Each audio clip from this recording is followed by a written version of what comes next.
Hi guys, welcome back to Tired Format, and today I got a little bit of a review for you. Full disclosure, I've been sent this for free, but I'm in no obligation to give it a good review if it's crap. Not being paid or anything, they've just given me this. Having said that, if anyone does want to pay me to give them a good review of their product, then I have no morals, so please do. Anyway, what have I got? Well, this is another one from the company Launch. I did one a couple of months back now, probably. I'll put a link somewhere around here of their more simple reader, which is like 30 quid, and I really liked it because it was just a nice cheap toolbox win. And I liked it because it was cheap and you could just throw it in your toolbox. It's great. This one is about 150 quid, but there are some Black Friday deals, so I want to get this video out quick so you guys can get on them if it's good. What I'll do now is I'll switch to the unboxing and then I'll come back to me. Right, so here it is then. I'm not very good at unboxing videos, but I thought I'd do one on the bed because it's a nice white background. This is the LAUNCH Creader Elite Benz. Yeah, so this is your alternative to finding someone with a Mercedes-Benz star computer. Yeah, so you've got the stuff that you apparently do not eat. I'm not sure. No. Little USB-C, is that? Yeah, USB-C cable, the reader, obviously the OBD plug, and then in here you've got some instructions which I have looked through, and they're kind of generic to this model, not to the Benz one, but to this Android tablet style thing. Yeah, it's a pretty nice unit actually. It feels professional. We've got down here, we've got USB-C, SD card. But yeah, it's quite a chunky unit. I felt like you could put this in your toolbox, maybe not the screen, but you could bash it about a bit and it's quite sturdy, which is handy when you're working on a car. So yeah, let's go plug it into the Mercedes and see how broken it is, shall we? Okay, so now you get an idea of it. Nice chunky unit, Android system. One tip that I saw in the Amazon the Amazon reviews was to update this before you get in your car, because it doesn't have a battery. It's powered off the car or off of USB. So I just hooked the USB into like a laptop or a plug and then connected to my Wi-Fi, and it downloaded quite a lot of updates. So I'd recommend doing that before you get in your car. Would probably drain your battery in your car trying to do it, and you might not be in Wi-Fi signal. So yeah, you probably already know what this car is now. I should have put the introduction video up before this. It's my Mercedes E500. It's got a few little niggles and faults, and the problem with Mercedes is you need a Mercedes-Benz star computer to diagnose it, and even buying like an old one with a crappy old laptop is like 600 quid on eBay, and this is, like, as I say, around 150 quid at the moment. So what I'm going to do is plug it in and just see how it works, because I'm very skeptical. I've never seen an alternative to MB Star, really. It's one of the cars that it's very difficult to get a system for, unlike, you know, even the Land Rover one or Range Rover one. They're expensive options, but they do exist. So yeah, let's see how this goes.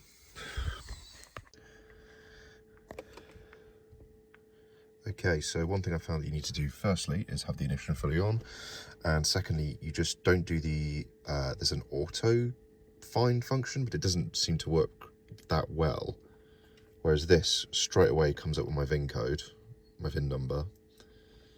There you go. So I can tell it which E-Class I'm in. Okay. Let's do a system scan. Yes, ignition is fully on. Here you go. So now it's finding all my modules. The first time I did this, it was coming out with that it couldn't find a lot of these things. It was because I did not have the ignition fully on. The problem obviously is your battery then. This car has two. It has one for the convenience stuff, which is almost like a motorbike battery. It's quite small, and then a big one in the boot. And I know that I nearly drained that one the other day from doing work. I did let the car run for a bit earlier, and it seems to have charged itself up. So yeah, this is going to take a little while. I'm going to stop the video now, and then I'll come back in a minute when it's got all the systems that I can run you through all the things you can do in terms of diagnosing, changing settings, etc. Okay, so saying 100% now.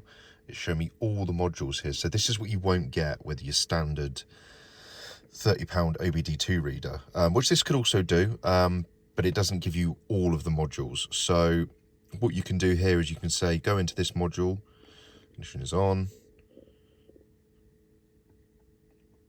And it will give me any fault codes that I've got. Oh, don't want to clear code. My road. So there's no fault codes on there, which is about right. We've got special, don't want to do that. We have got special function here. You see this a lot, and you can go through and there's different things that different modules can do. For example, changing settings. This is obviously, you can go in and it can relearn things when you've replaced them, which is really good. This is something that only a Mercedes special sort of thing can normally do. So let's go into this central gateway.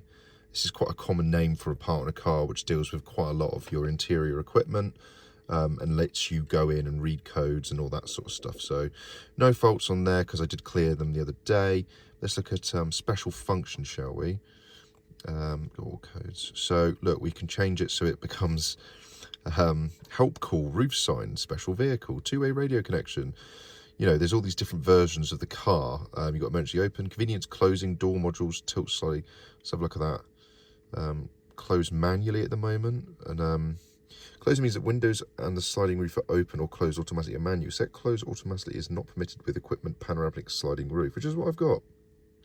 So it's not just telling me you can do this even if you can't. It's actually going through and telling you things you can and can't do, which I really like. Let's look at the xenon headlamps, present, that's what it's saying. So if you wanted to retrofit xenons, for example, you could do that probably with this. Not that I've tried. Let's look at the Distronic. There's probably, yeah, it's just lots of different things you can change, which is really cool. Parktronic, because this does have an error code, because one of the sensors is definitely unplugged. Whether that's for another reason, I don't know. So yeah, so we've got detected a fault, fine, and it's saying that the left inner sensor on the rear bumper, which is right, that is the one that's gone. And one thing I like you can do here is you can take a screenshot, and then it's all Wi-Fi connected, as you can see, and then you can email those screenshots to yourself. You can like multiple select all the screenshots and email them, which is really cool. So let's look at the engine control module. There should be some fault codes here because I've unplugged and replugged things. There you go. Stored, current and stored. This fault can be ignored and erased. So I'm going to clear all these because I think the crankshaft position sensor was actually replaced by my mate when he had the car. So now it says to switch off the ignition. We then press OK. And then in a minute it will tell us to switch the ignition back on. So really clear instructions, which I like as well. Clear instructions, very clear screen. Touchscreen seems pretty responsive if you're not trying to hold a camera at the same time. So let's go look at my keyless go, because I do have issues with this, but I don't know if it's going to pick them up. Just read fault code. Yeah, see no faults, but what if I go variant coding and see if there's anything turned off or on? You can program replacement keys. I would really like to try that because I've only got one, so I'll have to see how that goes as well. Yeah, there's a lot to do in here, which is cool. And obviously the air conditioning I have some faults with, which this should come up on here now. Let's get in there because I never cleared them.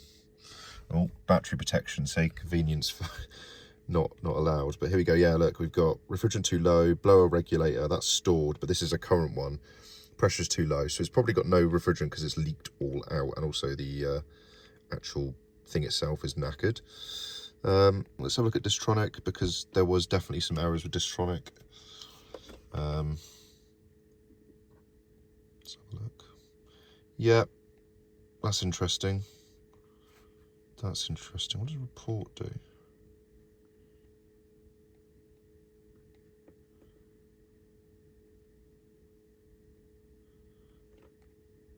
Okay, so it brings out a full report. If I go share, I can probably email that to myself, so it's a bit nicer than taking screenshots, I guess.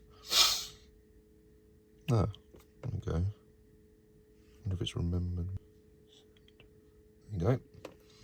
So it will send me an email now, and it will have that report on it, which is pretty cool. I really like that function. That's really handy. I've got the Wi-Fi, like I say. I do want to unplug this soon because my poor little battery in this car has had a lot of work recently. Tomorrow, hopefully I get to get the things running again so I can take it for a proper blast and charge it all up. But yeah, so there's some of the really cool functions I like. As I say, it lets you connect to all the modules, you can change settings, you can read fault codes, all that sort of stuff. You can generate these proper reports that look quite professional and you can send to yourself. So yeah, I think that's it from me on this one. I'll go back into my office now and we can have a chat about what I thought and all that sort of jazz. Right, apologies, but I left my tripod and stuff in my car and it's raining. So yeah, just a summary on this thing then. So there's a couple other points that I found out afterwards that I should mention, which are really cool. So when you turn this on, there's a mall, it's called a shop. And when you go in there, you can actually buy data, so it will work with other cars as well. So, and they're only like 20, 30 quid or something. Yeah, it's quite a cheap way of having an expensive reader that does a lot of stuff, including changing settings, functions, etc., and reading lots of different modules. So yeah, I'm pretty impressed with it for that. And also the chap who sent it to me just let me know that you now get free lifetime updates as well. So I think it's really cool. And they do these for a lot of different cars. So it's not just for Mercedes. And as I say, even if you buy one for Mercedes or for Volkswagen, you can then pay to get extra vehicles unlocked on it. So yeah, I actually do recommend this. I was really impressed. As I said at the beginning, I was very skeptical, but it seemed to work quite well. I'll leave a Amazon affiliate link down in the description below. I know they've got some Black Friday deals at the moment, so I think it's around 120 odd quid over Black Friday. So yeah, maybe treat yourself if you fancy it. But obviously, if you're watching this in the future, those deals might not be on. Yeah, let me know down in the comments what you think of this device. Do you know of a better alternative? I don't really keep an eye out too much into these things, but they seem to come a long way in the last few years. So thank you very much for watching. Please like, subscribe, and all the other YouTubey stuff. Catch you on the next one.